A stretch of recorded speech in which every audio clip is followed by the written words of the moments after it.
welcome to the Macho Show! Oh, yeah! I used to do it. I'm so disappointed in myself. You can still do it. I mean, it sounds good to me. You can totally see my nips right now. Don't bother. Don't. It's okay. The Panina demands popsicles. Well, I got a popsicle for you. No, they're right here. Suck on it, bitch.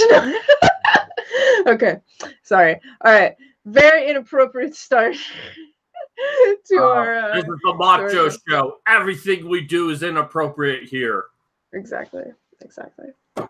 In fact, I'm going to bust out my wacky tobacco.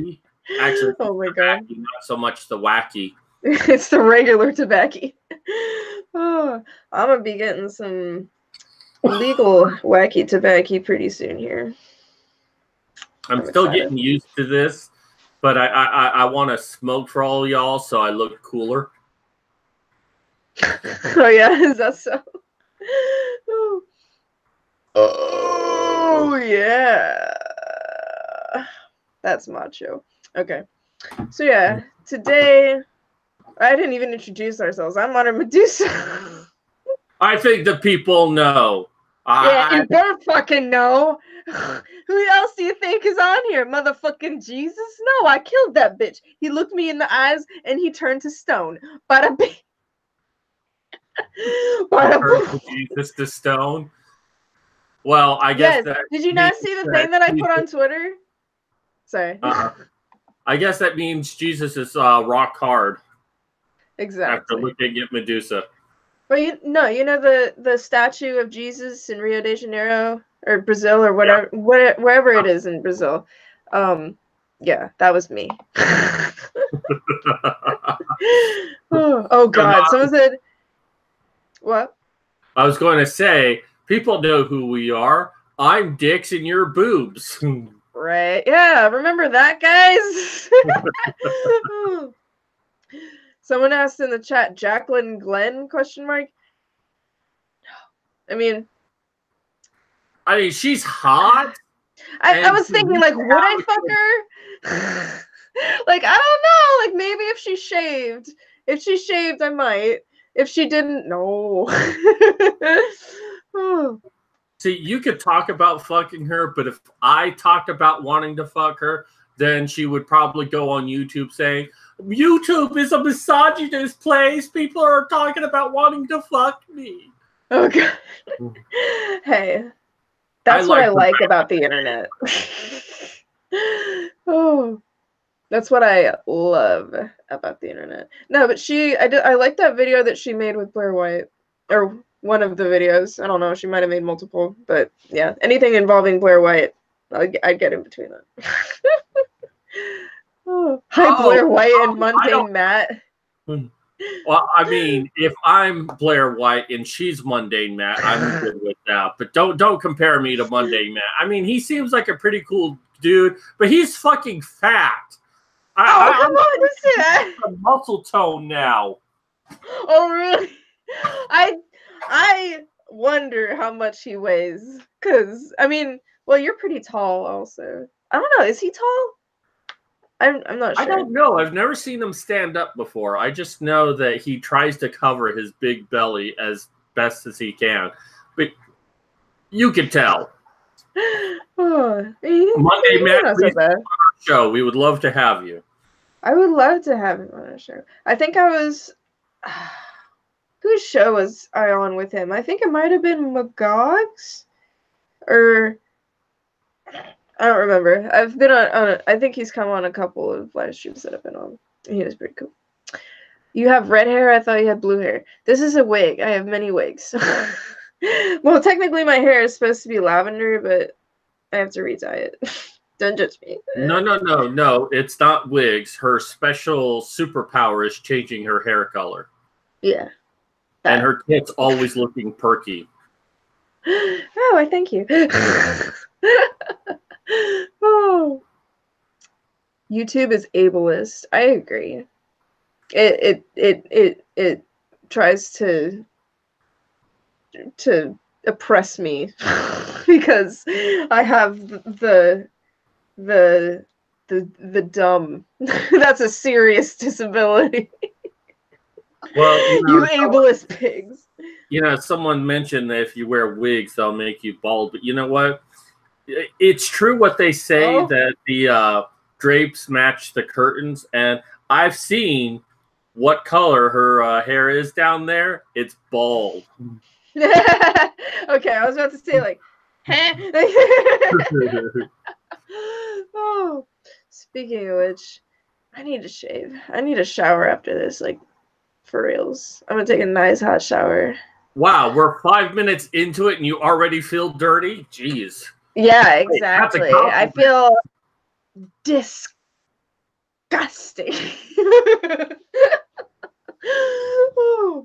Nah, I'm good. I'm good.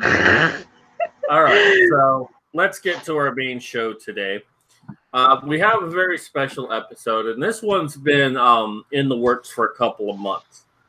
As some of you out there have known, we make ourselves available outside the show. Mostly me. I know all of you want to talk to Modern Medusa, but, she leads a very active life. I don't. Antisocial. But several men have come forward wanting to talk to someone, and I've offered my sympathy, my support, my ear.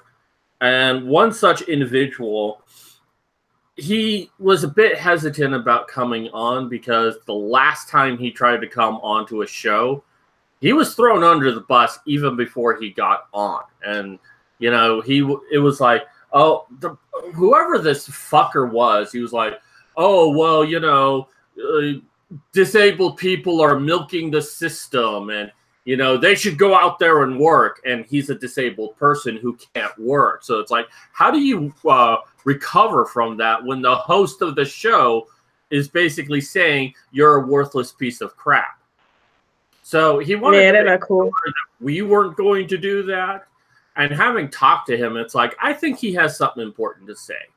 So, and that's why I really pushed to have him on our show. We're happy to have everyone come on our show, but there's so many things we have to discuss, so many things that we want to put out there. So that's right, we like to put out. Yeah, we put out on the first date.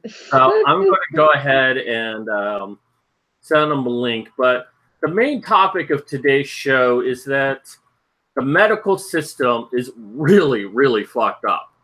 And, it's funny that anytime we talk about the American medical system, it's often compared, well, if you go to Denmark or you go to the Netherlands or you go to Norway, their medical system is far superior. And this individual, I believe, is from the Netherlands. And he's just here to tell us, no, it's not. It's just as bad, if not worse. And it's especially hard for men, trying to get any sort of medical help at all. It's hard for both men and women, but especially hard on men. And here he is now, Mr. Sebastian. Thanks for having me. Welcome. Well, thanks for allowing me to sing Under the Sea. Oh, God.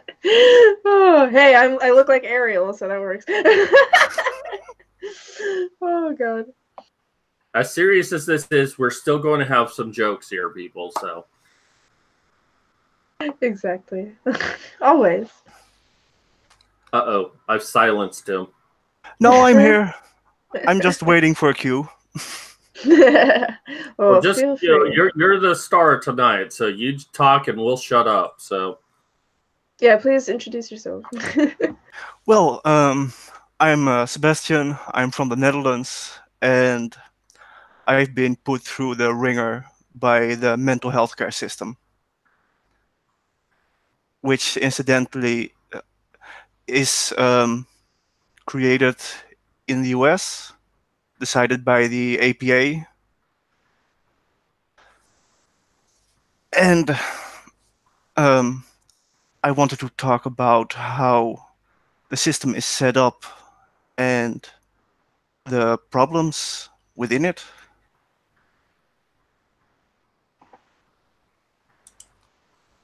Okay. Well, I want to refer to a comment by Average Jake. He says, "Holy crap, he's a crapple." Okay, that's the one you just. I didn't react. Oh. But no, Okay. I did. I've been talking to Sebastian for a couple of months. He knows that we like to joke around a lot, so I'm not like being mean to him right now. Okay, maybe a little mean to him right now. No, Oh, come on. he has a really depressing story. So I'm going to have him tell it right now. But can you just go ahead and give us an overview of what you have experienced through your life? In short, I've been given close to a dozen misdiagnoses and over 30 years of treatment based on those misdiagnoses. I've been Wow. depressed from my 12th, suicidal from my 13th. I've been diagnosed with bipolar disorder, ADHD, borderline. In the end, I was told I have paranoid personality disorder because I want to know what happened to me, and the research I've done has led me to some very uncomfortable truths, such as the DSM, which is the document that guides basically all mental health care in the world, is total bullshit. Basically, it diagnoses symptoms instead of causes. So it's like saying my stomach hurts. We're going to base our diagnosis based on that instead of looking what it exactly is which makes your stomach hurt. The system is flawed. No, I definitely agree with that. Certainly not to take away from anything that you've experienced. I think it's not my goal to like compare and contrast what you and me have both experienced, but in my own personal experience, I've yet to find a doctor to actually help me. And with what you just said there, most of the doctors have just focused on the fact that I'm depressed. But they're like, well, you're depressed. Here's some antidepressants. It's like, my depression is because I'm out of work. I'm living at home. I don't have any sort of social life whatsoever, all because of my disability. You solve my disability, you solve my depression. But they look Exactly. at it as, well, you're depressed, and that's the easiest thing that we can go to. Because the last neurologist I saw, I mean, he was a little bit on the honest side. He said, you have a constellation of issues. And, you know, a doctor would have to treat all of those. But instead of doing that, they're going to focus on a single issue, focus on just one thing, and hope everything else works and falls away because of that. So they'll focus on on depression. And then if that solves everything, they've done their job. And if not, you can come back in for some more medication. Of I course, can't more find a medication. doctor to actually look at and say, okay, you have post-concussion syndrome. We need to attack this from multiple fronts.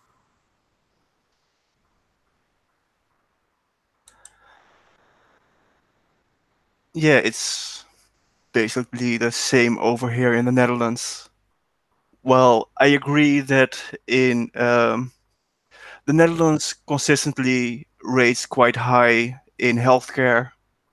However, from what I've noticed, that's maybe in physical healthcare, but mental healthcare, it's the same as you say. They are trying to take the easiest solution and medicate it, or the easiest problem and give their solution medication.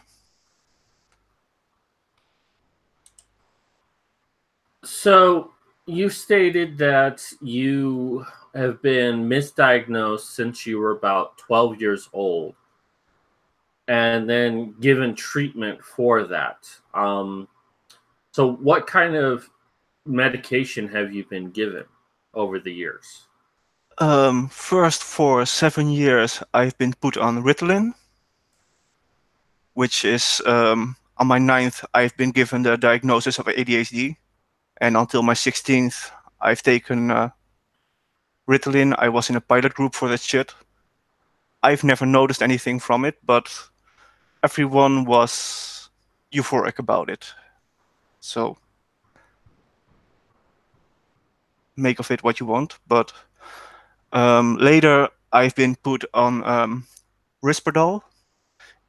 It's an antipsychotic. And ironically, I got psychotic from that shit. That was not a fun experience.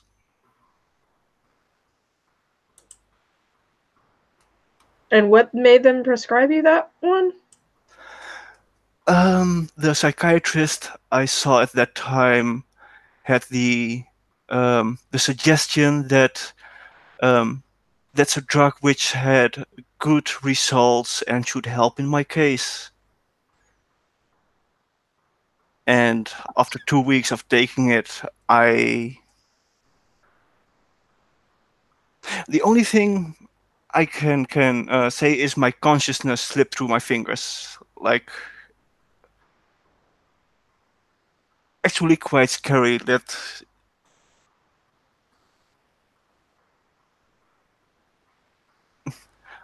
I can't bring it on the words, but it's like your consciousness is loose sand in your hands and it's just slipping away. So I quit with that. And since then, I've been very skeptical of all pharmaceuticals. I've been researching pharmaceuticals, and that's some nasty shit. The side effects of nearly all pharmaceuticals are worse than the ailments they are supposed to treat. It's quite concerning if you start to read the I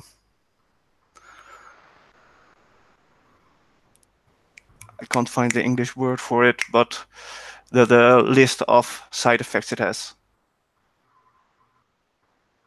Yeah, and if you ever try to bring this up to a doctor, their excuse is, well, it's a matter of dosage. I mean, yeah, if you take anything in high dosage, it's going to have a side effect. But a lot of these things have side effects even at low dosage. And it's something that doctors kept trying to tell me, like the reason they were giving me antidepressants, because they had other things that they could do to help me out. Like one was supposed to, supercharge my brain so I wouldn't fatigue so fast. It made things worse, but it's like, then if it's designed to do that, why are you still calling it an antidepressant? Antidepressant is actually a joke. It doesn't actually mean it'll help you with your depression. It means that it's going to alter your brain chemistry. They just have to call it something that sounds helpful.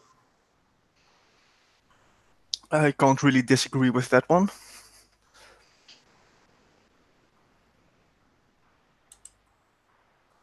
So, what started all of this for you? I mean, it sounds like you were 12 years old and you weren't the typical 12-year-old. So, I guess your parents sent you in to see a doctor and they said you had problems?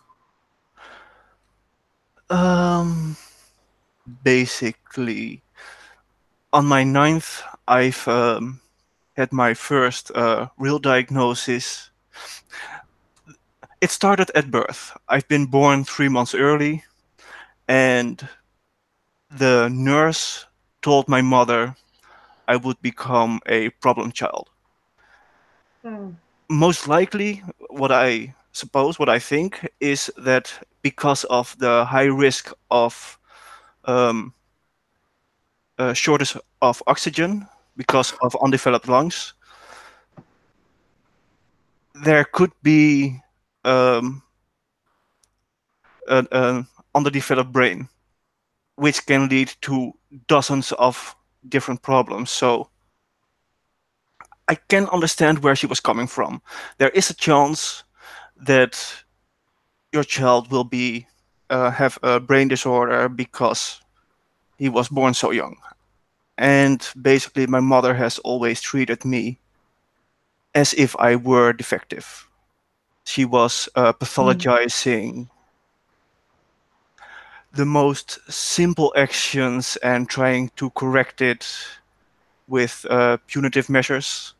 In my case, it was mostly being yelled at and being grounded. And um, where the my own starting point in this is, I think, on my 12th, that I became depressed and started to question, why is my life so painful, so atypical? And I've basically been researching from my 12th until today to discover why and how. And what I've discovered is that the DSM is based on not science but educated guesses, and it's largely written by the pharmaceutical industry, which was quite a surprise when I learned it. Like, why is the one making the pharmaceuticals deciding about diseases? That's not their area of expertise. They do have benefits, of course. So it's quite a conflict of interest, in my opinion. It's like people who design seatbelts for cars have an opinion on what's the safe, what the speed limit should be.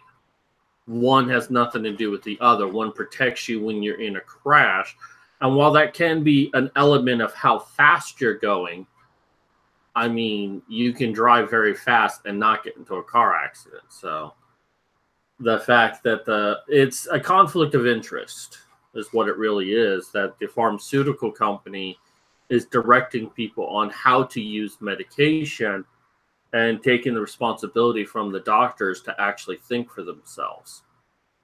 And, you know, it's like before my situation started, and I'm sure you can agree with me on this, I used to have such a high respect for doctors. It was like, oh, they have the Hippocratic Oath to do no harm. Yes. And ever since my disability, it's like 90% of my doctors, so it's like one or two good ones, have basically had this attitude of, well, if I don't help you, I'm not doing any harm. When in fact, they are doing me harm because they're not taking my condition seriously. Instead, they think that I'm faking it, if anything at all. And now I have no respect for doctors whatsoever. I try to keep a certain level of respect and of trust, because without that, you can't do anything. You're creating a stalemate for yourself. However, with every passing year, it is getting harder to give them the benefit of the doubt. Yes. And, you know, talking about the DSM, for those who don't know, it's just basically a book that says, if you have this medical problem, this is how you treat it. Basically takes the guesswork out of, you know, diagnosing people. And as Sebastian here has said, you know, they looked at just the symptoms, and no longer in the medical community as a whole. There's some good doctors out there, but as a whole, it's look at the symptoms and treat the symptoms.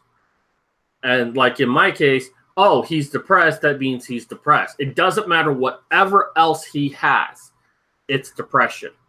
Because In their mind, 99% of the time, it's always depression. Well, depression is a symptom, if anything else. This is the most. You treat the actual cause, you'll probably solve a lot of the other problems. Go ahead. Well, that is the most insidious part of it all. They are merely treating the symptoms, which means the original cause stays there, and you will have to be on medication for the rest of your life because the actual reason you are depressed is never fixed. So they have a perpetual revenue stream from you, which is insidious. It's unethical.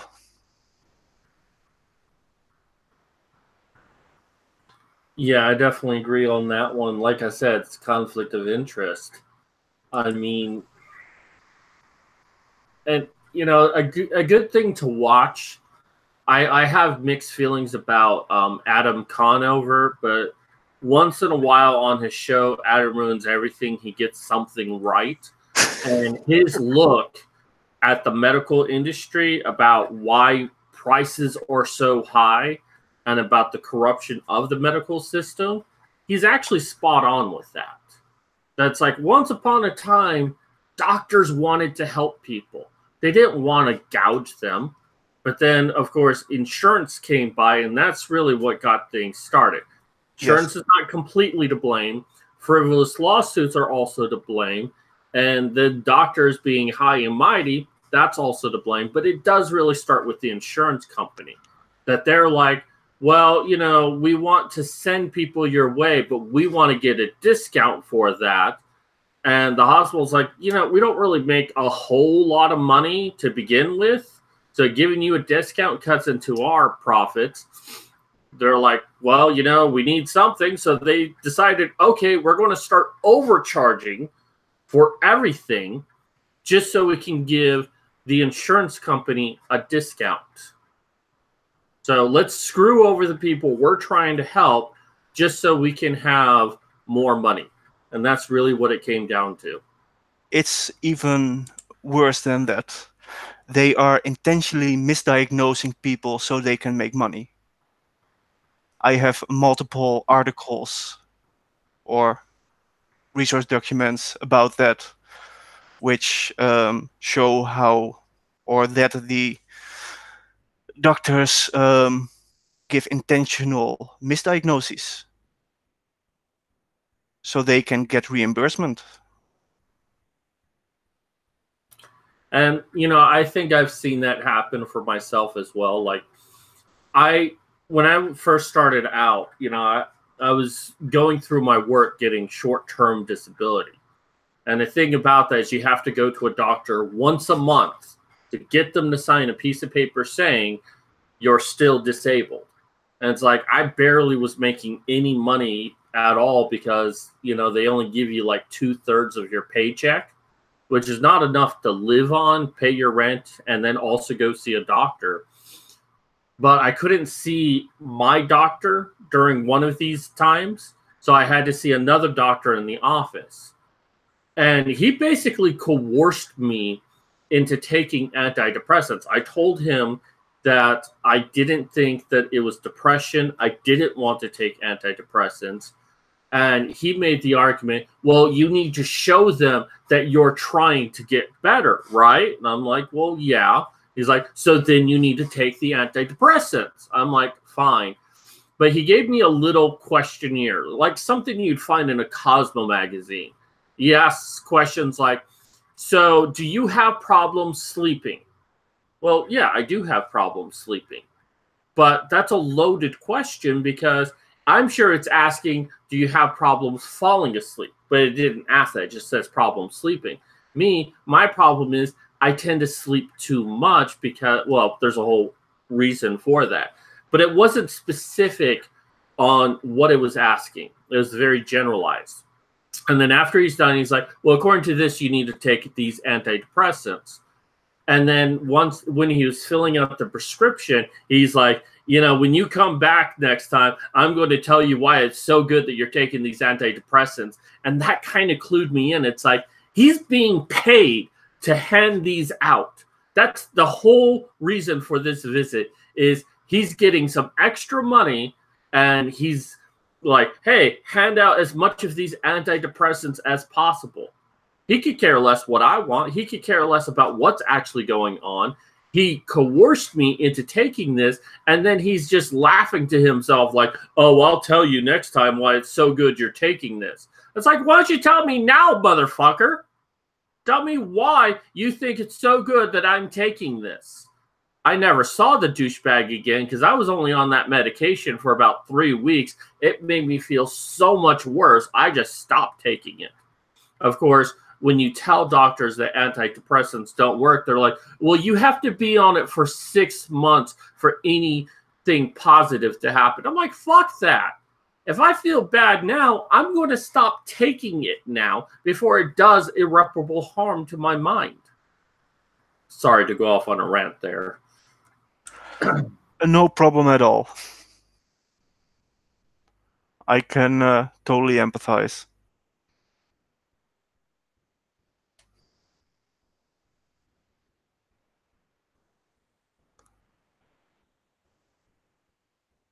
Well, when I pause like that, I'm giving you the opportunity to speak more. Turn off, damn it. Turn off. Well, and this is something I was talking to Modern Medusa about. Like, yeah, I'm using tobacco, which is known to be bad for your body. But the thing is I'm using it because I can't get treated by a doctor. And this is a stimulant. It allows me to work longer. It gives me a little bit of a boost so I can be more productive. I mean, if I could find a doctor to treat my condition seriously and give me some sort of pharmaceuticals to actually help me, I wouldn't smoke. The only time I smoke is when I'm actually doing work. Any other time throughout the day, I barely touch this thing at all. I would love it if I didn't have to rely on energy drinks, alcohol, and tobacco. I mean, throw some firearms in there and I'd get the ATF membership newsletter.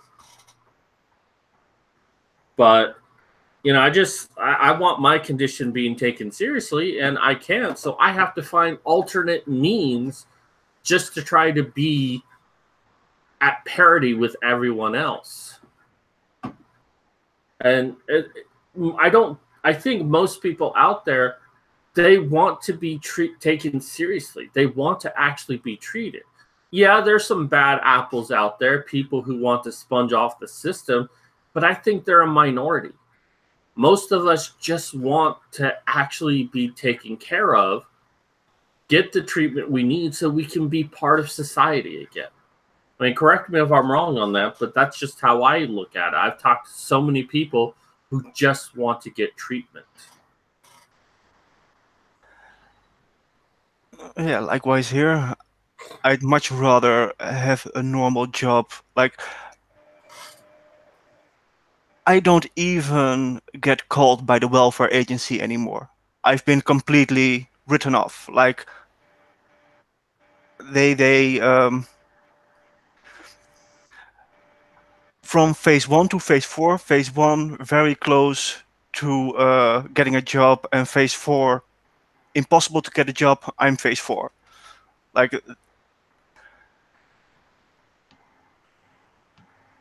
I'd much rather be healthy and live a normal, proper life than be on welfare and have no options in life, because the world is set up around money, which I can completely understand. I'm not anti-capitalist. But if you don't have any money or are below the poverty line, then life gets exponentially harder.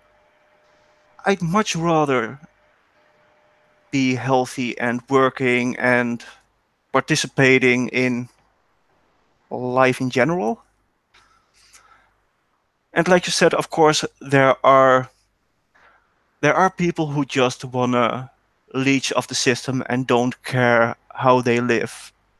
But I think people overestimate the number of leeches there are.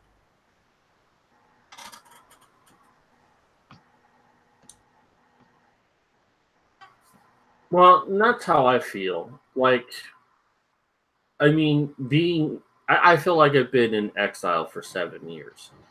And yeah, I've gotten plenty of opportunity to watch things on Netflix and Amazon Prime, watch every single TV show I ever wanted. You know, in this 7 year period, I think I've watched Burn Notice 3 times all the way through. And before that, I had seen it so many times all the way through. I mean, I'm getting so bored, I'm rewatching things I've already seen because I pretty much have seen everything. I don't think any person should be able to say in their lives, "I've seen every TV show ever." And I'm mostly joking right now, but that's just how bad my life is. It's like I'm mostly stuck in this room with these 4 walls. I rarely go outside, and when I do, it's only for a short time. I want to socialize. I want to be around people. Like when I did the Gamergate meetup or the Red Pill screening, those are one of the few exceptions where I really got to socialize with people. Most of my life is spent in isolation. I'd give anything to like invent a time machine and prevent my accident. Because even as hard as life is itself, it is far better trying to succeed and being out there and socializing than to be completely isolated. Some people thrive on being isolated. I don't. I fucking hate it. And I would just give anything for some resemblance of life. I mean, doing these videos is about the only thing that keeps me sane. I mean, modern Medusa, as great as she is, she's doing me a huge favor. I mean, I know she likes working with me, but if it wasn't for these videos, I don't know where I would be in all honesty. Well, that's why we do them. To be honest, the same for me with my research in the mental health care industry. You have to have something to focus on and not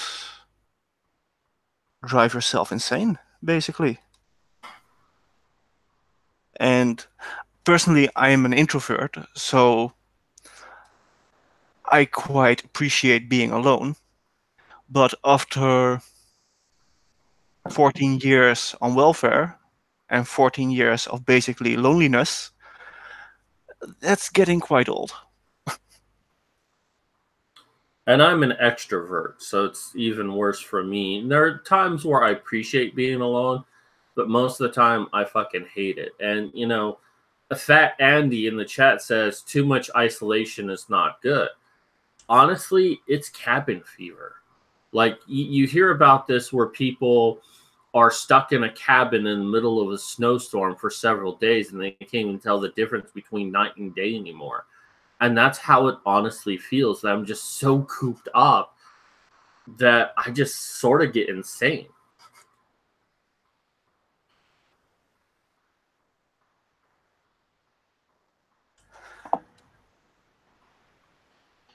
I can kind of relate. I'm super tired right now, so I apologize if I'm yawning. I'm not bored. I'm just very tired. I swear. No problem. I might yawn a bit myself too. It's 2:30 a.m. over here, so it's quite late. Oh wow. Okay, dang, yeah. I would have started even earlier if I knew. Shit. Oh, that's okay though. Well, and lately I've been very tired, and I think it's because I'm just so isolated, and I don't get a lot of FaceTime with people. I don't really get to interact with people face to face. My mother is about the only exception, but I can't really talk to her about anything. And I'm not even talking about the politics. I mean anything, because if I tell her something that's important to me, She could care less. It doesn't involve her, so why should she give a damn? But if it does involve her, I better be very attentive to her. So it's like, I have any bit of success in my life, and I try to tell people on the internet.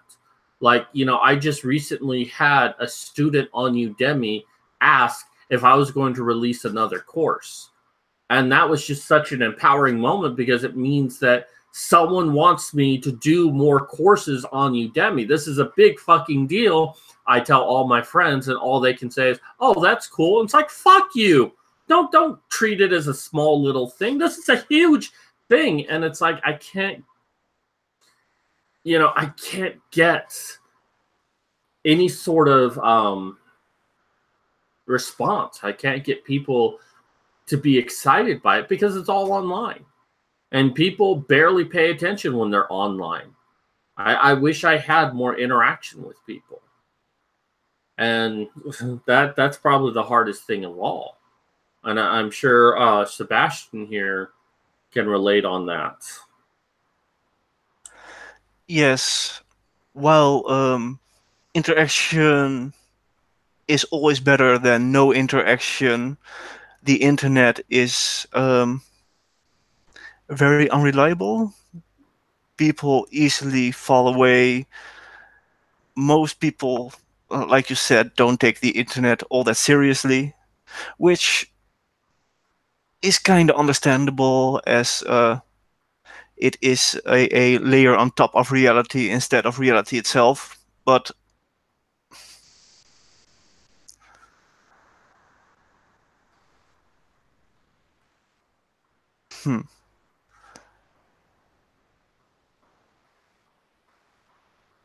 I lost my train of thought. That's all right. Well, let me ask you something, because this is something that I feel myself, that, if I were a woman, I would be taken a bit more seriously when the doctor. And I have read a report that suggests that women are more likely to get medication when they visit a doctor than a man. Oh, of course. I've always wondered, if I were a woman, would doctors take my condition a bit more seriously? And I'm wondering if you've ever felt that way, or do you think it doesn't matter?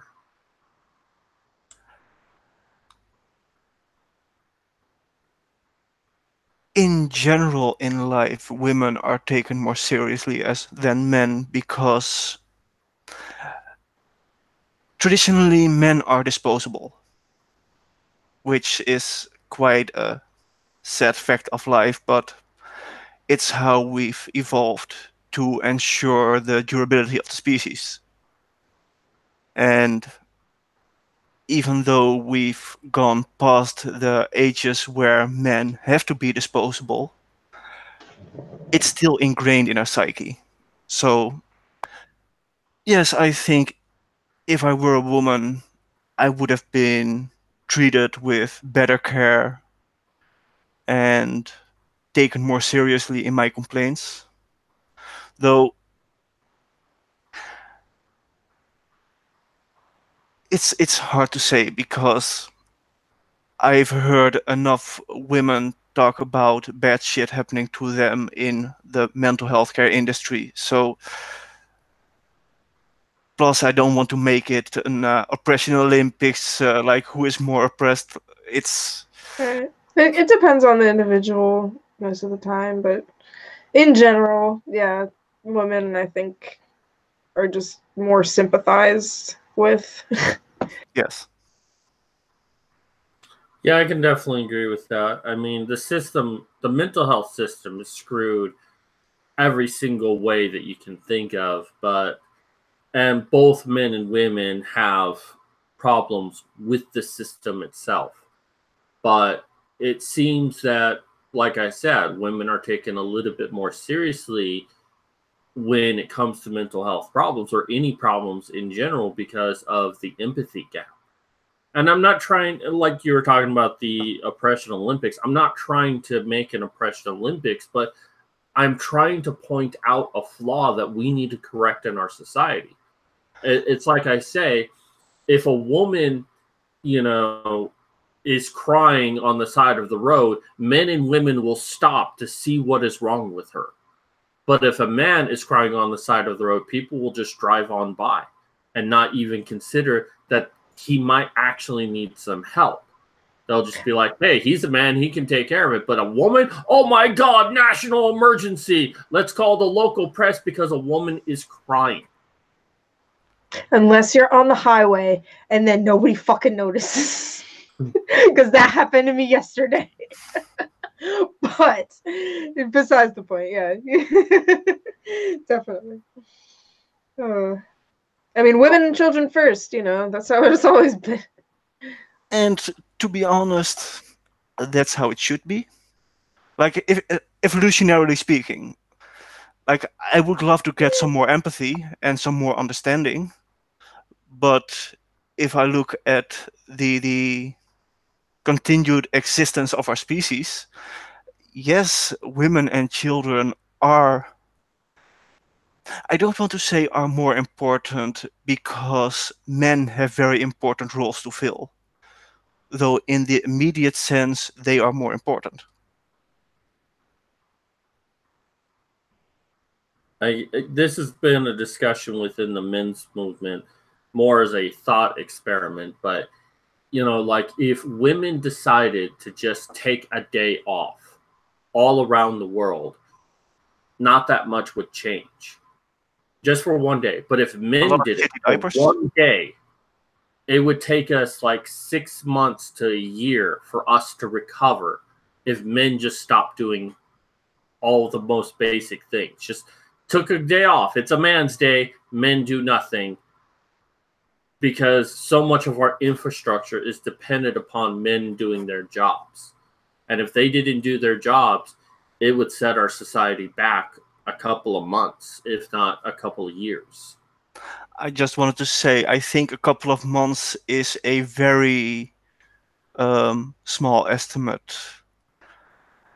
The amount of jobs that are done by men, which need to be done daily, sometimes hourly, it's... Yes, I fully agree with that point. And again, none of us here are trying to say that women are not important in any way. We don't believe that.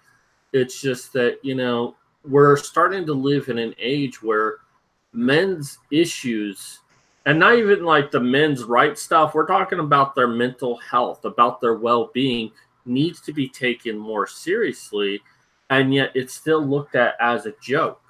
Like, what was her, Jessica Valente, or I think it was some other bitch, who like bathed in male tears. Like, all women are like, well, we wish men were more in touch with their emotions. And then the moment that men express their emotions, oh, men are just a bunch of crybabies. And it's like, you can't have it both ways.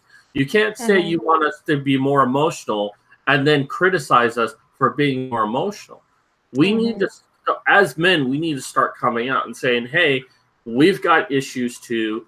And we deserve the same amount of sympathy you give to women. We're not looking for a handout. We're just looking for, hey, we need a little extra help. We need a little extra support. We should have the services that are given to women for that. It's not a zero-sum game that if you give empathy to men, you're taking something away from women. There's enough of the pie where everyone can have a piece. With empathy, I agree. However, with healthcare, both mental and physical healthcare, sadly, the system is already completely overworked as it is. It is already stressed beyond what is healthy for physicians and doctors and psychiatrists. Sadly, I think it's not a zero-sum game, but care which is taken away from women, or which is given to men, is in a sense taken away from women, because there simply isn't enough care to go around for everyone.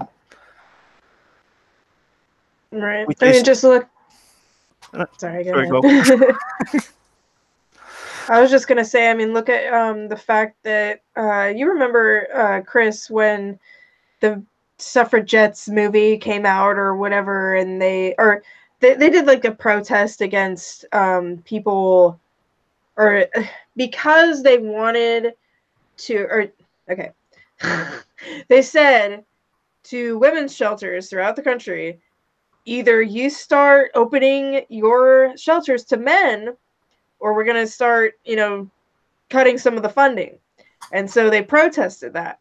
And it's like, do you not realize that you would be helping both men and women, which is equality, but they don't want that. They just want to help women. Well, we also talk about the expendability of men. And one of the common issues that come up with that is the draft. And for years, I think it was not a voice for men, but the legal side of that. I forget their exact name. Anyways, they were trying to pressure Congress into changing the law that would include women to sign up for selective service, i.e., the draft, if we ever have it. And the Supreme Court and Congress always concluded that because women couldn't fight on the front line, there would be no reason to have a draft for women. Well, very recently, Congress decided that it was okay for women to fight on the front line. And then the issue of the draft came back up. And it's like, well, now this one thing, this one condition you said that women can't be a part of the draft because they can't be on the front line. They're on the front line now. Let's make the draft a requirement for women. And Congress' response is, well, do we even need the draft anymore? Maybe we should do away with the draft. And it's like, first off, we haven't had a draft in 40 years. And in that 40-year time, you could have abolished it. But the fact that men have had to endure having a draft in the United States for, actually, I think this year is actually 100 years. So for 100 years, men have had to be a part of the draft system. But the moment women are like, oh, they might have to be on it, now you want to do away with it.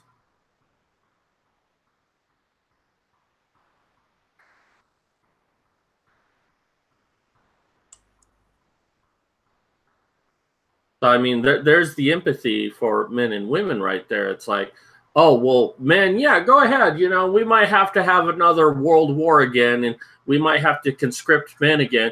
Oh, wait, we might put women in harm's way. Let's do away with it.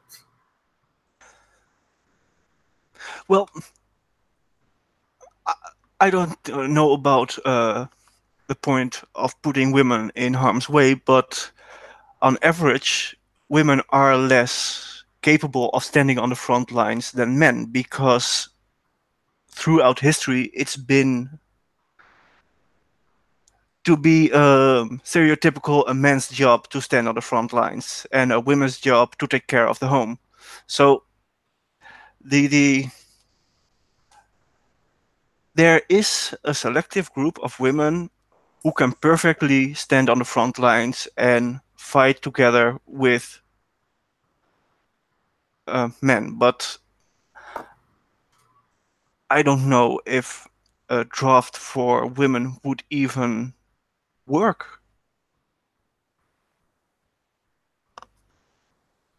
Well, the draft is an antiquated system. In today's military, it's very much a technological thing that we can win wars with unmanned drones and satellites and specialized equipment and actual boots on the ground. We just don't need that many.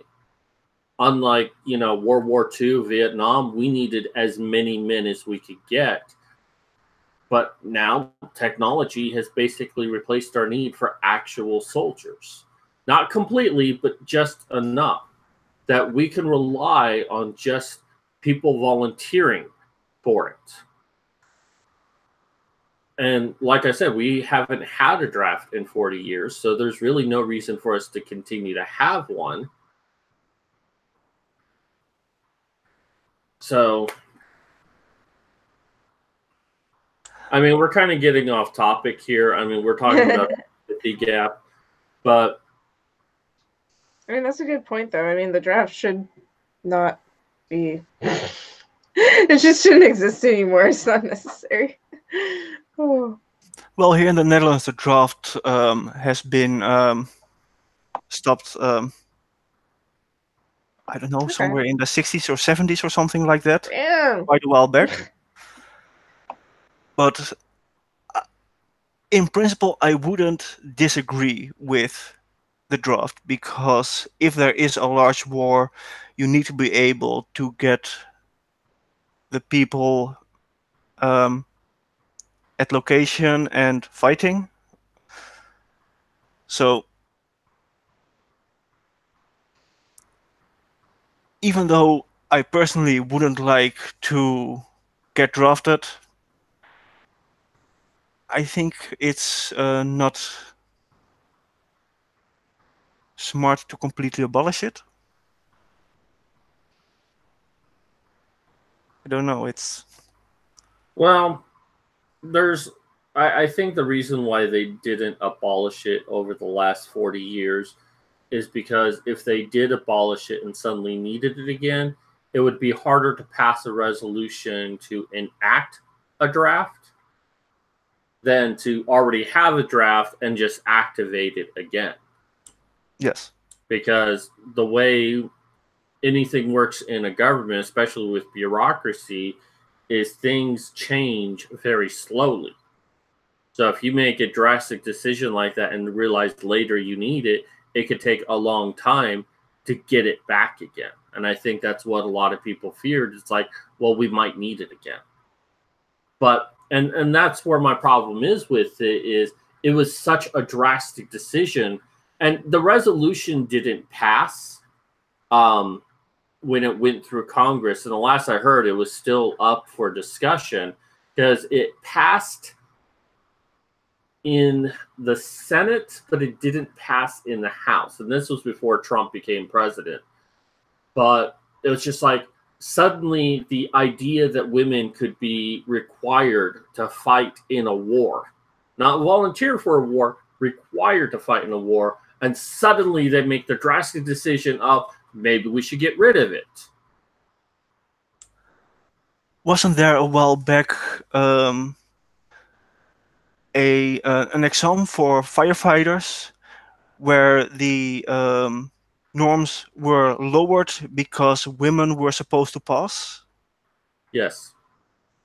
What happened is a women's group in New York sued the New York Fire Department for $50 million and won, because there were not enough women firefighters. Basically, the firefighters of New York was not doing enough to recruit women into it.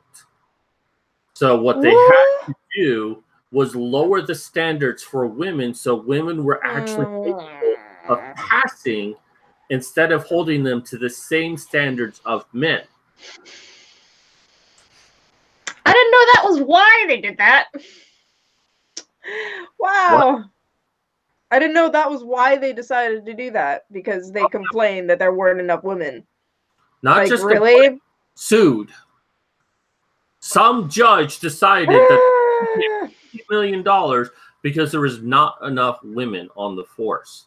And the women who actually completed the training at the level of men were super pissed about it, because it's like, now we're going to get a bunch of women who can't do the job. Yeah. Exactly. And it's like, I mean, I can't do that. I don't want someone to lower the standards for me to be able to do that. Like, I don't want someone to lower the standards for any job that I'm going into. That's just insulting. Well, you know, I think it should be perfectly legal that when you call the fire department, you request a man to rescue you. Someone said, I heard they lowered the drill rates for women Army soldiers in Colorado just because they couldn't keep up with men. I heard that some women also got compensated because apparently marching at the same pace as men injured them. Yeah, good. Yeah, very empowered, ladies. Very nice. Well, and then there's the new thing with the transgenderism issue that if you're going through a switch of gender and you join the military, you're not required to pass the physical requirements. Basically, you get a pass for any physical testing done to you. What do you? Shouldn't well, they're going through testing? it. What's up? Sorry, Medusa. No, I don't think he heard you. I said, shouldn't they just delay the exam or the tests until the transition was done? Yeah, like, are you talking about like during the transition? Yeah, during the transition, because they're getting the. How are you medically even able to like fucking do anything? Huh? What do you mean? Well, yeah, that's kind of the point right there. You shouldn't be joining the military if you're in the middle of the transition. But what they want is they want the government to pay for it. But also the government is afraid to say, well, you can't be in the military if you're in the middle of transitioning because that's transphobic. Okay, what about like literally like your fucking like your health?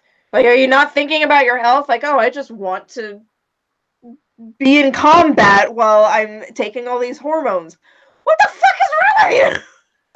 Well, more than likely, they're not going to be in combat. They're probably choosing jobs that are going to be even so. But yeah, they're just doing it because they want the government to pay for their transitioning. Yeah, well, that's fucking stupid.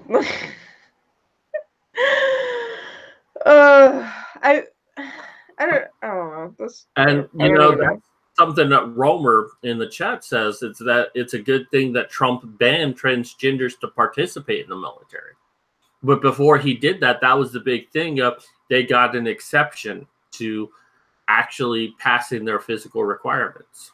That makes no fucking sense. Like, I don't want people to overlook the fact that I have mental issues.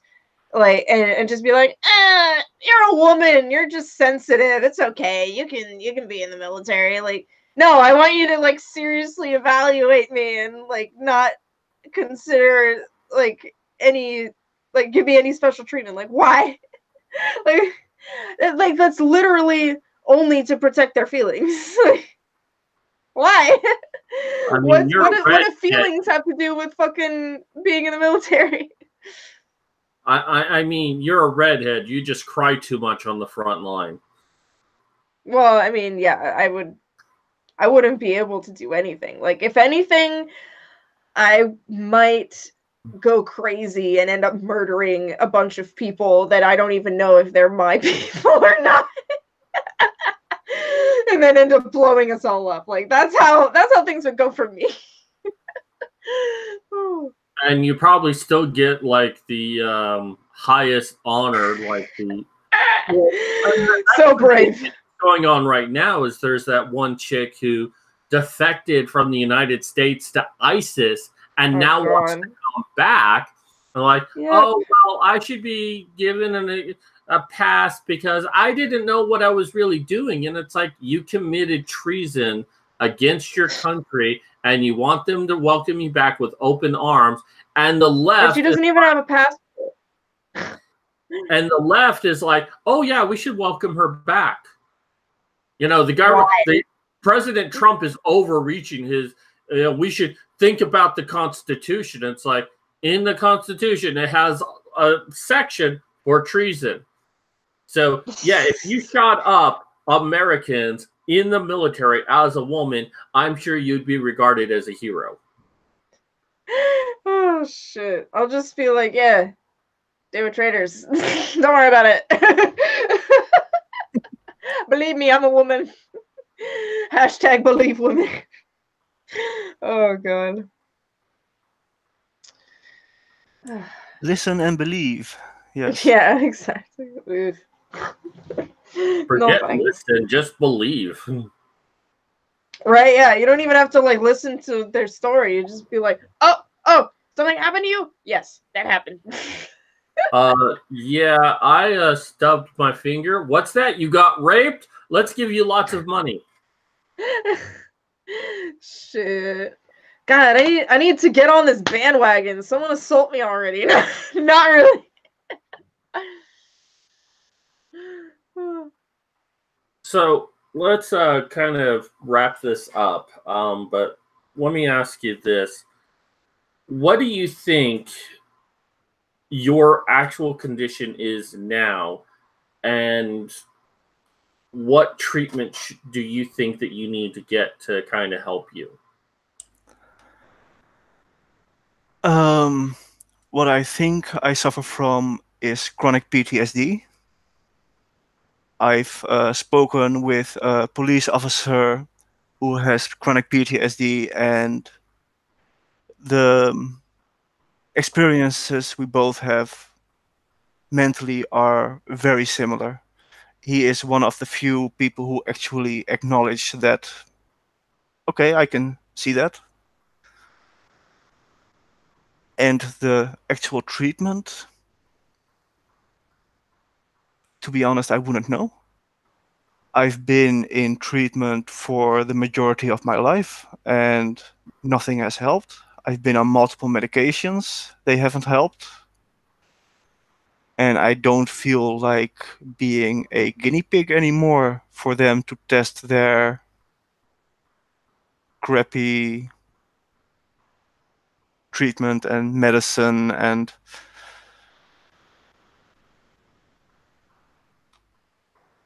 I couldn't say what I would need.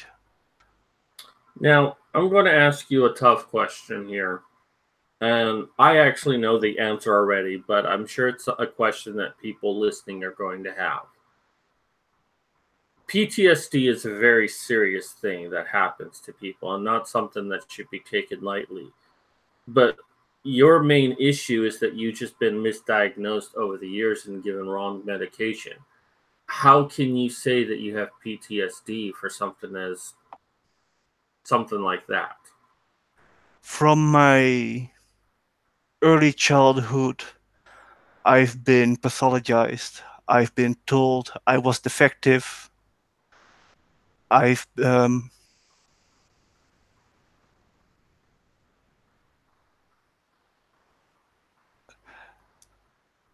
I've been in a state of existential crisis for basically as long as I can remember.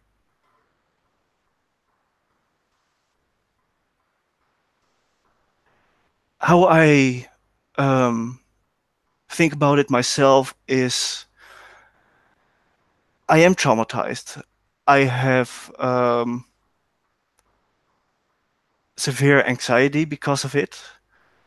I am thinking about this shit for 24/7.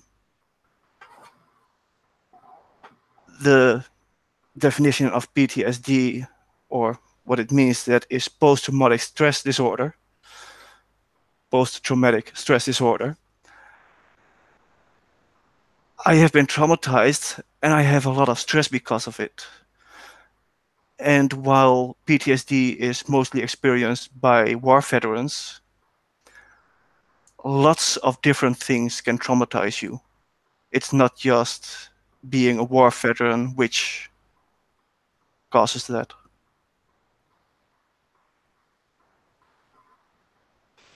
Well, based on the conversations we've had, I do believe, based on what you've told me, that you do have PTSD. But again, playing devil's advocate here, isn't that like saying that having negative comments on Twitter causes PTSD? I mean, When I read that kind of shit, my blood starts to boil because of the constant stress and anxiety I'm suffering.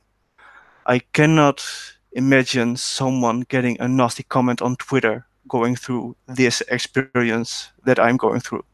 So, not to pull the SJW card, but that actually offends me. Right. Yeah. I mean, go ahead.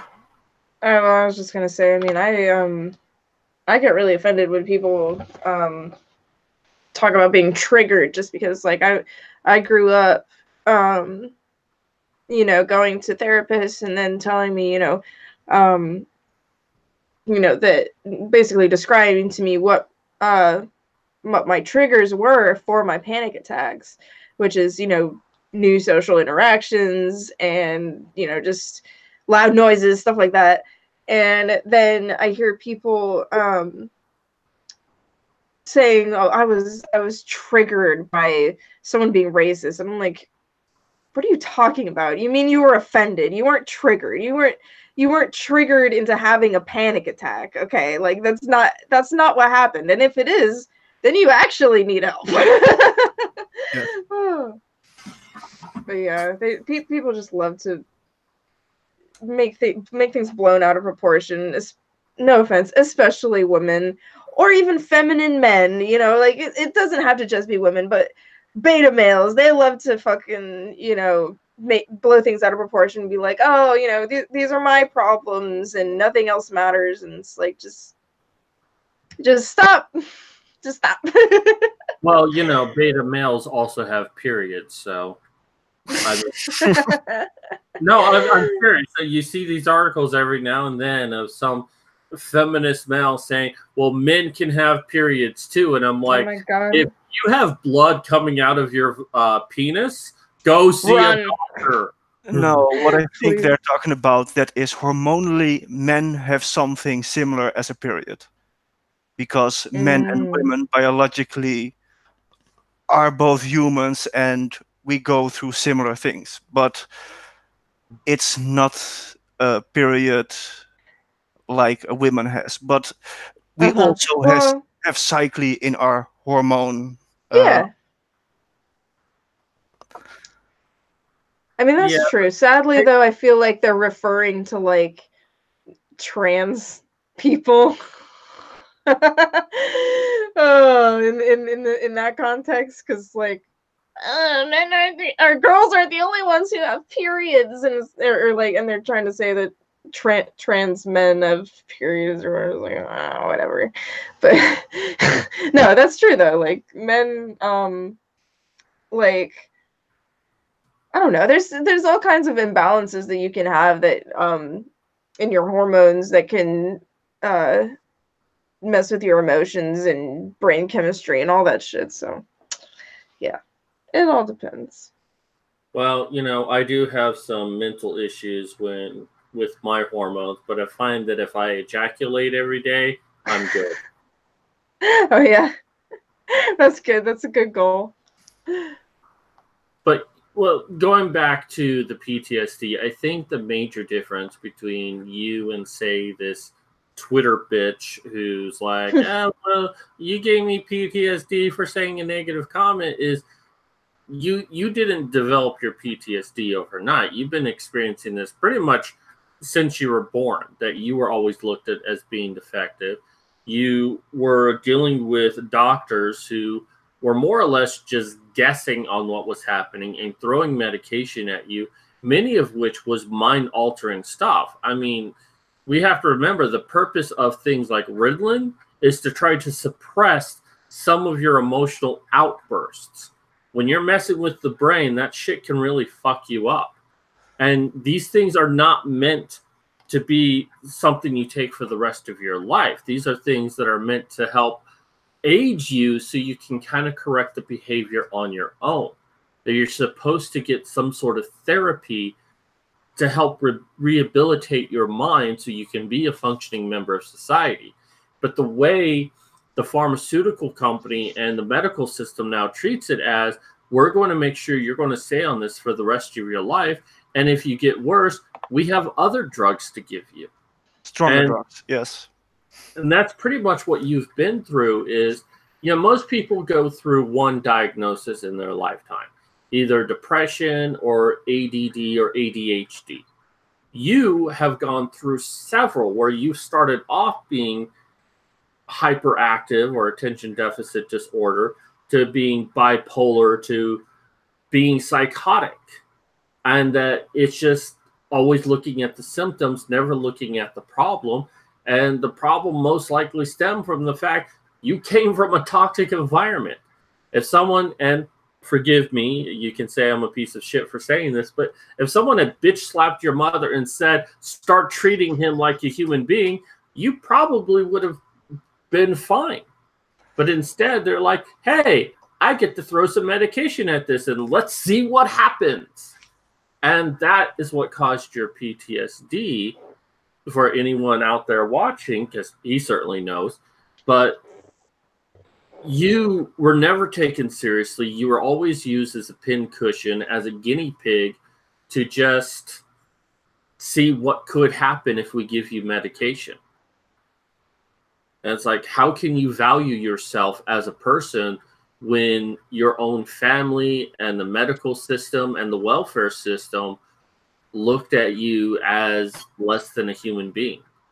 Kind of like the Elephant Man trying to tell people in that movie, I'm not an animal.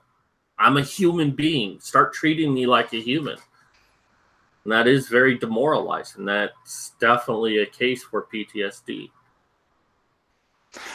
Well, I've gone with, once I figured out what was going on, I went to a psychiatrist and I discussed it all. And he acknowledged I was chronically traumatized by the healthcare system. But his diagnosis was that I have paranoid personality disorder and schizotypical personality disorder, because misdiagnoses aren't enough. They also need to discredit every word I say. It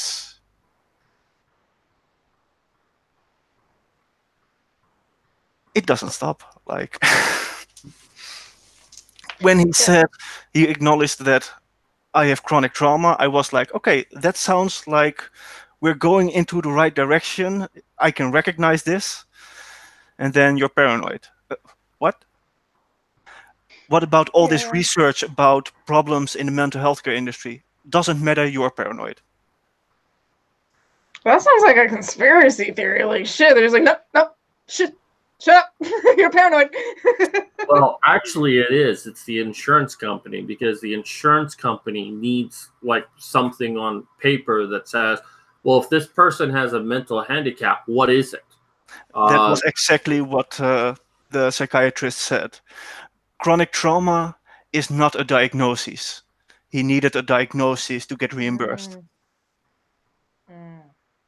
Wow. Yeah, the doctors want to get paid, so they have to create a thing for you.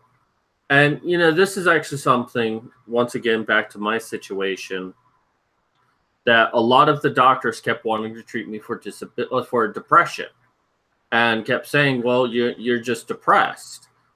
And so many people told me, it's like, well, if you can get on Social Security disability for depression, well, that solves your problem, right? And I'm like, well, no, because I don't want to be treated for depression. Depression is not my problem. Now, if part of my regimen of things that I have to take is an antidepressant, I'm okay with that, so long as it's addressed from the fact of, this is going to help with one aspect, but all of these other drugs are going to help with other aspects of what's going on with you. Or this is a part of your treatment to rehabilitate your brain to function again.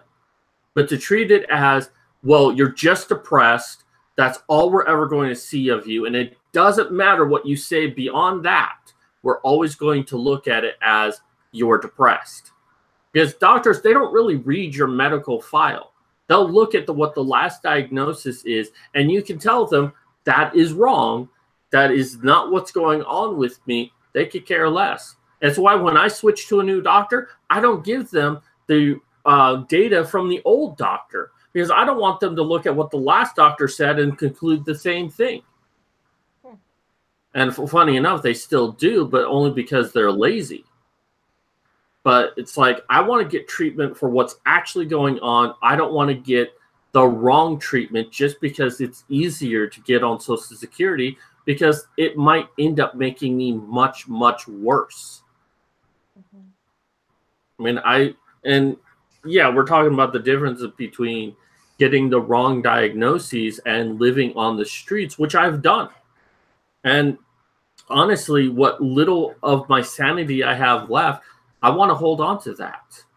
But if I take the wrong medication for my condition and it makes me worse, well, I mean, where does that leave me? Because if it makes me worse, then the thing that could have helped me will no longer help me. Well, where it leaves you is worse off, so the healthcare system can earn even more money from you because you still haven't had your problem solved. Perpetual healthcare. And they wonder why the healthcare system is overworked. I will report that very recently I've started my own therapy for myself because I've just gotten fed up with the lack of awareness in this community. Like there might actually be something that could help me, but it's not officially part of the medical system. It's not actually recognized, even though it's been around since the 60s. It's called a quantitative EEG, which could help my brain create new neurons, and it could bypass damaged parts of my brain. Well, taking that information, I began doing DDPY, which is a form of yoga. But it's basically just working out my body. But while I'm doing it, I'm listening to music, which is actually hard for me to do. I've started to burn a scented candle.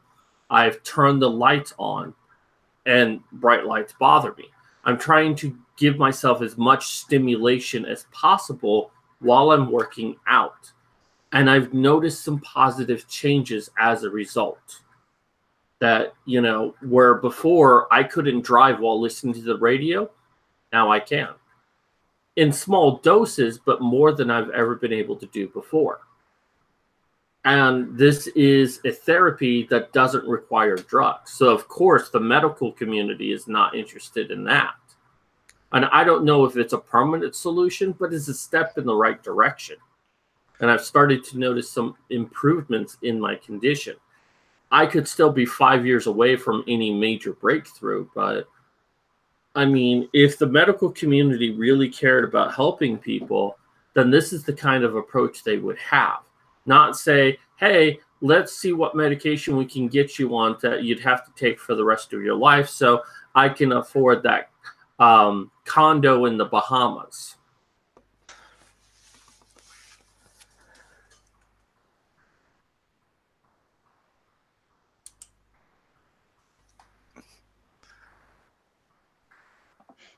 Sorry. And maybe some medical marijuana. Yeah, exactly. Oh, talking about universal healthcare. How about universal CBD treatments for everyone? Well, that'd be nice. And that's maybe the biggest crap to all of this is the fact that marijuana is considered a class 5 drug. That it is so restricted despite report after report saying that it is a perfectly safe thing to take, that it's beneficial in so many ways, and yet and it's for the pharmaceutical reason. Because if we now had pot, we wouldn't need to rely on the pharmaceutical industry as much. Yes. Exactly. And this is not a conspiracy theory. This has been proven time and time again that medical marijuana would actually benefit a lot of people, and not even just getting high, but like the CBD stuff. My mom has lately done CBD stuff for her muscles and her joints, and it helps a little bit. Right. I mean, at my job at the doggy daycare, they give the dogs who have anxiety and pain, they give them CBD trees. They have, not CBD, but marijuana kills cancer cells, and it also stops children and adults from having seizures, like on the spot, if you have a high concentrated dose of it. And I mean, that's just enough for me to be like, okay, let's go. Like, and not even that, but like it helps with nausea, not being able to eat for cancer patients or anybody, glaucoma, fucking like literally everything. Sorry. Marijuana has a lot of benefits, basically because every cell in your body has cannabinoid receptors. Mhm. So it has. It's not a wonder drug. It won't fix everything, but Right. it can help with a lot, certainly. Oh yeah. So this placebo marijuana I have won't cure everything? Placebo marijuana. No, I mean, well, that's the thing. Like, if you smoke marijuana on a regular basis, you'll I mean, it gives relief of anxiety, pain, stuff like that.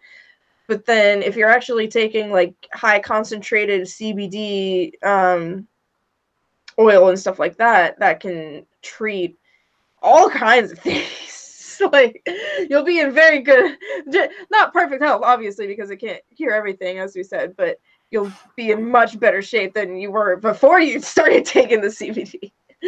Oh, just saying. Let me get this straight. They put marijuana in doggy treats. No wonder why Shaggy kept eating Scooby snacks. Well, there's special doggy treats. They actually have like well, see, like the normal CBD treats, they only have like a teeny tiny bit of CBD. But then if you get like the fucking like the medical grade like fancy ass dog treats, they gonna be on the ass. Like that's for like the ones that have like fucking heart failure and arthritis and stuff. They just need to chill out. Well, one of the things I've heard about marijuana is people going through chemotherapy.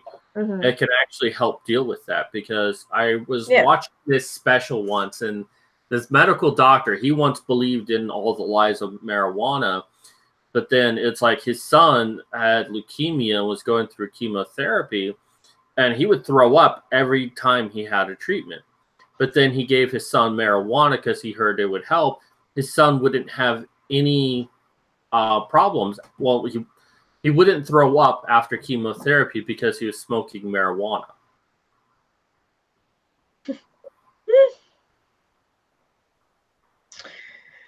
Oh boy. It's not a cure-all, and I definitely agree with that. Although the way some pot smokers talk, you'd think it was, but it is something that would greatly benefit our society. But at the same time, it would undermine the pharmaceutical companies. But then again, this is the same pharmaceutical companies that Pharmaceutical. Sorry, that was funny. these are the same companies that told doctors to hand out opioid. I can't speak right now. Opioid. Thank you. Like candy. And then the government is sitting there and blaming the patients for overdosing when their doctors were basically saying, well, just take a bunch of these and you'll feel better. And now I know people who actually rely on those because they're suffering from things like MS, multiple sclerosis, and they're just in pain constantly. But if they take some of these opioids, they're somewhat functional, and now they can't get them because the system was so corrupt. And it's like, just hand them out like candy so everyone gets addicted to them and keeps needing to take them, instead of, here is something that can help some people, use it to help those people, but no one else. I mean, there are some people who come in with sniffles and they get, these opioids. And now they're restricting them. And it's like, good, let's punish the people who actually need them. And let's blame the people for overdosing when their doctor should have known better. Let's not punish the doctors, though. Well, I agree with that opioid use should be heavily restricted because it is highly addicting and there is an opioid crisis. However, of course, legitimate patients should not suffer under that. It's the same as antibiotics. If you don't need antibiotics, don't use it. But there are cases where you'll die if you don't get antibiotics. Well, then you take it. It's overprescription, which is the problem, like you said. And in the case of Medusa, she'll die if she doesn't get marijuana because I'll strangle her. Oh my God! Whoa. Okay. Jeez, better watch out.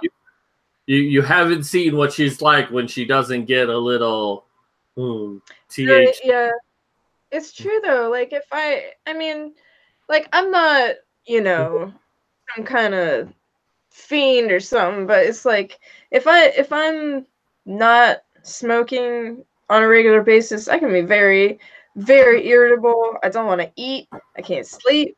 Like it's not cool. She calls you names. Yeah. No, I am so super fucking irritable when I don't have my medicines. Oh. But yeah, that's why. And I wouldn't, you know, I respect you, but it's like a lot of people would say, well, you know, you're just having a drug dependency. But it's like, you know, so many of us go through so many things and we're not getting the help we need. We're not getting the attention we need. So we have to find alternative means. Again, I go back to using tobacco. I don't want to use this at all.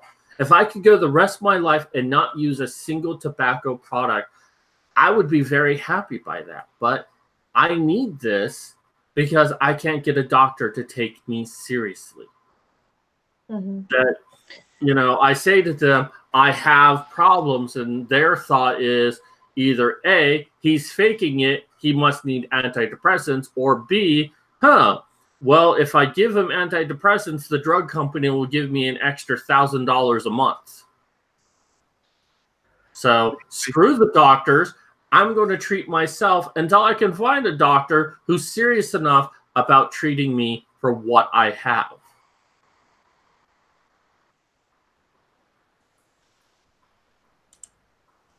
I should get a vape. This is a vape.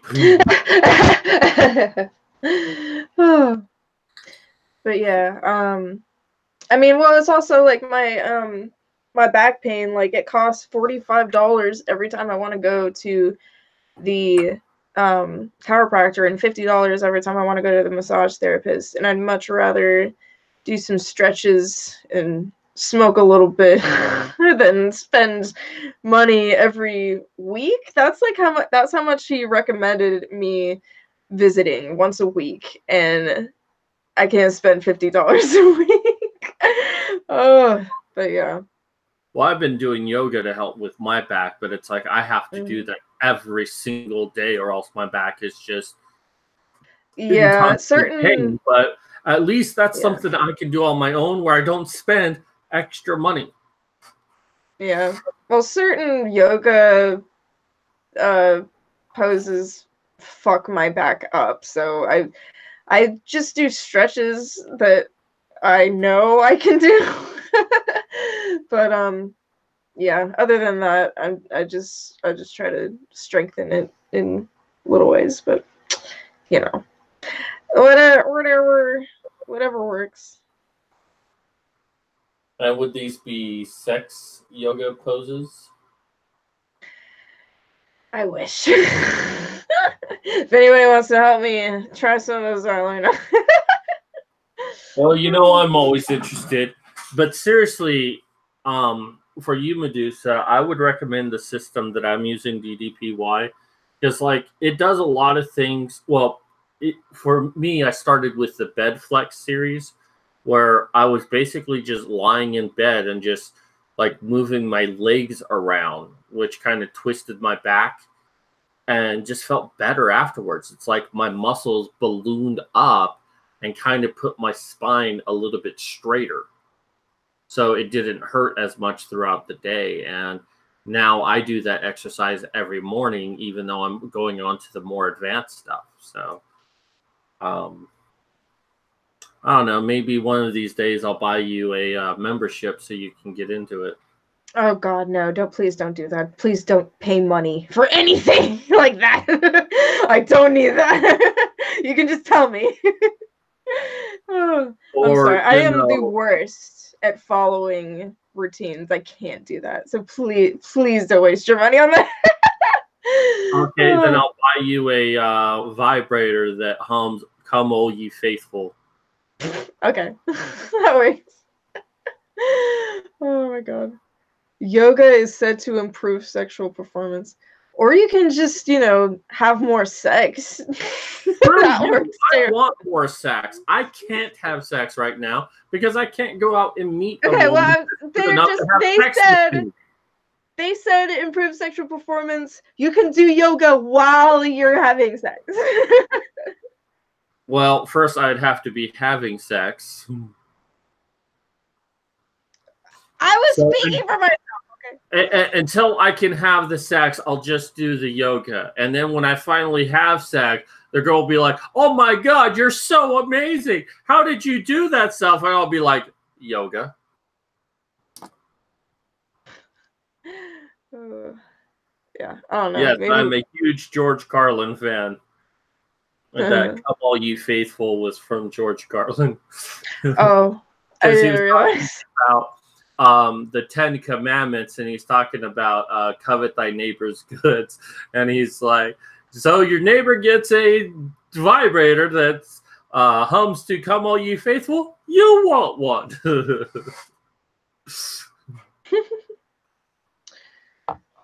Now, I've noticed some great improvement doing DDPY. I'm a big believer in it. I'm not going to proselytize anyone, but if anyone's interested, just contact me and I can get you situated with that. But it's been a nice therapy that I've noticed improvement in my life, that I can start doing a lot more with my life. And medical industry can lick my ass. Yeah. Exactly. I mean, and really it just comes down to, it's like, there's a few good doctors out there. I'm not going to say to just completely dismiss it, but it's like, the next time I see a doctor, I'm just going to tell them, look, I don't trust doctors at all. And I have good reason not to. So if you want me to do anything that you want me to do, you've got to prove to me that you're worth your medical degree, that you're worth the money that you spent on your education. And if you can't even take me seriously, if you can't bother listening to what I have to say, well, screw you. I'll go to the front desk and get my money back. I wish it was that easy. Yeah. Right. I had a trauma specialist who told me to shut up in the first 5 minutes I've met her. And I was like, wow. I beg your pardon. Trauma specialist? Yes. How did you get that job? So what? I contacted the insurance company, the healthcare insurance, and I told them, this is what happened. I don't want you guys to wire her the money. And they were like, the only one who can decide if the care was given adequately is the healthcare provider. So... What? Okay. How does this work? So they can decide themselves if they do their job properly? I don't get a say in this. Even if I have evidence of what happened, like I recorded the conversation, thankfully. It doesn't matter. That's good. Wow. So I wish it was that easy that you go to the desk and you say, I want my money back, but from my own experience, you won't get it. Well, responding to Jimothy James, which is an awesome name, by the way. I love that. Very creative. Yes, there are ways to get laid if I had money. Or I wanted to rape someone and go to jail. Don't rape people. My God. But he does say a very good thing. Doctors are just people. Stupid, just like everybody. That's true. And it's like that's the thing that's like before my accident, I'm like I held doctors up as gods.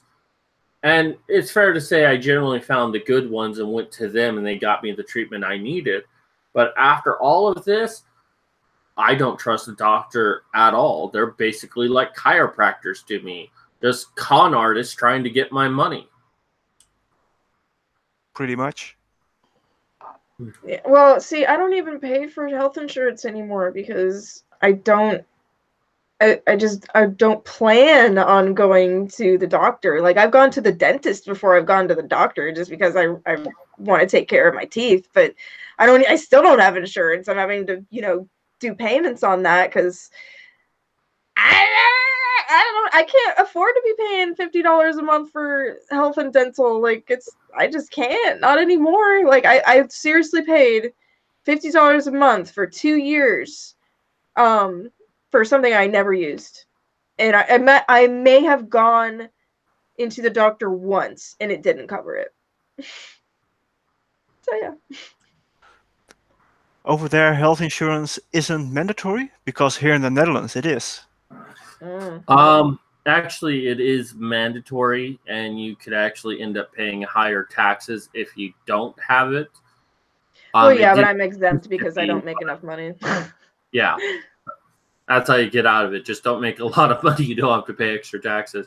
Yep. I think it actually still, because of Obama, it's still a requirement, but I know Trump has been trying to repeal the system, but I don't know if they actually did or not.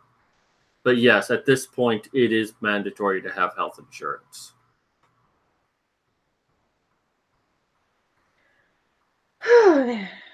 But that's the thing that we were talking about at the very beginning of this before you came on, is that we always talk about the healthcare system and how bad America is, but like we compare it to Europe and everyone's like, their healthcare system is so good. And I'm like, no, it's not. Their healthcare system is just as bad as ours. Just because some people out there, it's like, oh yeah, I had an injury and I got surgery for next to nothing, doesn't mean that every aspect of their system is good. And, we hear about these reports across the world about the suicide rates between men and women.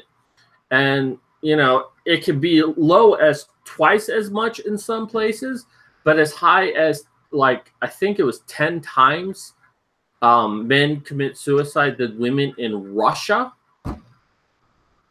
And you're telling me that everywhere else in the world has a better healthcare system than the United States, and yet we have a death toll in Russia for men that's so high compared to women? I'm only familiar with the 80% of suicides are men statistic. But that's still absurd. Well, that goes along with what I'm talking about, because in the United States, I believe that it's about 80%, but it's like when you actually compare the numbers, men are committing suicide 3 times the rate of women. Like women still do it, but men do it 300% more than. Someone in the chat said it's 5 times. I don't know which one. Okay, so they do it at 5 times the rate, or 500% more. But when you compare everyone together, it's still like 80 to 90% men in the United States.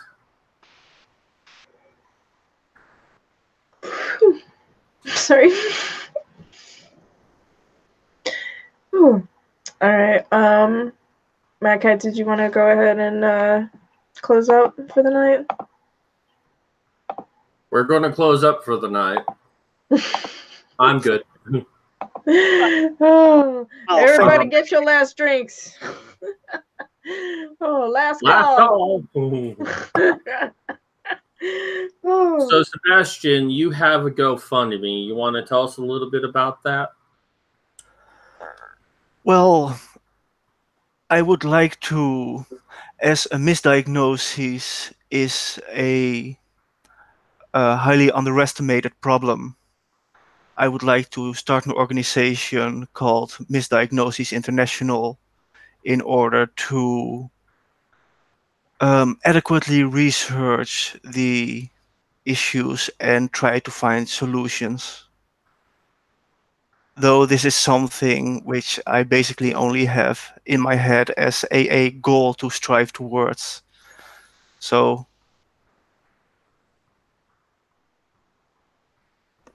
Okay. So he does have a GoFundMe. Try to get Modern Medusa to post that down below. Do you have the? Can you put it in the chat possibly before I do that, or am I gonna have to find it? Try to do that real quick. Thankfully, I've got Discord. All right, so yeah, let's. I'm going to go ahead and forego talking about my funding. I'll save it for next week, but let's help him out because misdiagnosis is a major thing. It's something that I've had to deal with, and I've had to fight against my doctors. And sometimes I've lost that battle and ended up taking a drug that wasn't really given to me to help me, but really to line someone's pockets. This is a very serious issue, and I think it should be explored. It's especially for men, because like boys in school, they're overdiagnosed with ADHD. Like if you don't act like a girl in elementary or middle school or high school, you're soon to be defective and are put on drugs just so you will be compliant. I mean, that was one of the things that we mentioned in the Lovely Ladies calendar. So these boys are being misdiagnosed as having a problem because they're boys. So we need to really explore what is the real damage of misdiagnosing people. And women get misdiagnosed too. I'm not trying to say that this is just a gendered issue, but it is something that is largely affecting men compared to women. But so I definitely support what Sebastian is doing here. And I ask you that if you have a couple of dollars, send it his way on GoFundMe. It may not seem like much, but it's like, it's got to start somewhere. And anything is highly appreciated. So if you're going to donate money to me this week, I ask that you donate to Sebastian.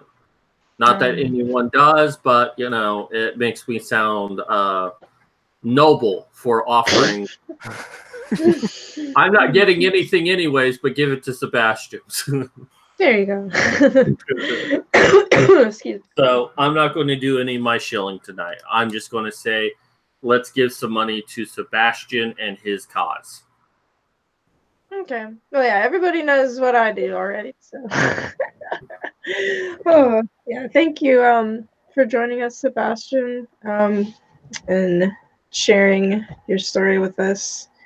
If anybody else out there would like to talk to us about their experiences with mental health or healthcare in general, or anything related to men's issues, just contact us on the Twitters or at helpmemacho@gmail.com. You know what to do. We also have a Facebook group, and we're both. We do? Did you send? Yeah, we have a Facebook group, not for the Macho Show, but for. Oh, you mean my Modern Medusa page? Well, there's the Modern Medusa page, the Lovely Ladies page. Yeah, that's people contacted us through that. I think that's how we got in touch with what's his face that introduced us to Sebastian. So there are multiple ways to contact us if you're needing to reach out to us, and we're happy to talk to you and help you out in any way we can. Mostly we'll listen. That's the best we can offer. I mean, we don't have any solutions, but sometimes people just need someone to listen to what they have to say. And I definitely feel that that was something that we could give Sebastian here. And I don't know, can you pretend that you appreciate it? Just tell everyone, oh yeah, they did a great job listening to me. I'm very happy you gave me the opportunity to come on the live stream and tell my story. Awesome. We're glad to have you. Thanks for having me. Anytime.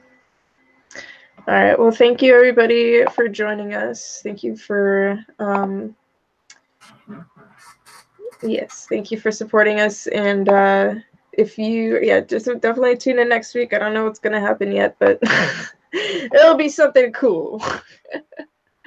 All right. Have a good night, everybody.